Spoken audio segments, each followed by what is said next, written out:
Problem u tim, že mali i srednji produkovatelji dlugoročno zanedbani z boku državi i číslo kravah u nas bardzo padlo. O tim, jak je obstaveni u našem mljekarstve, šedoči jedan z ritkih mladih produkovateljov z Đurđova.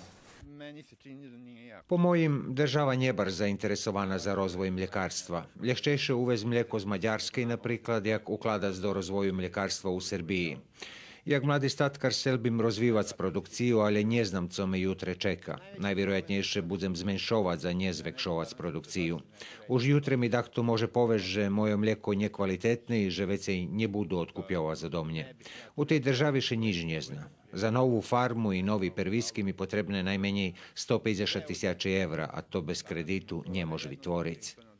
Naš sobešednik vari, že može tak bešedovac, bo njema krediti. Ta na kadzi mu odkažu otkup, tako jutre popreda kravi. A na pitanje či ima poručenje za buducih mladih mljekarov, hvari. Ja zvykol toto robiť. Stávať na 5 odzení i buc u chljive cali dzeň. Nie znam, či by dahto zo svorodu prišao robiť u chljive po 10-12 odzini. Včera som bol u Novim Sadze, tam kafiči uz Majovove i ulički polni, a mi statkare mameljem robotni šmati i pidžamu. Robíme 365 dní ročne. Treba nadpomnúť, že Todor so s Beogradským i mlekom má odličné sotrudníctvo i mlijeko mu vše u peršej klasi, za co dostáva 34,5 dinári za litru plus 7 dinári premiji od državi.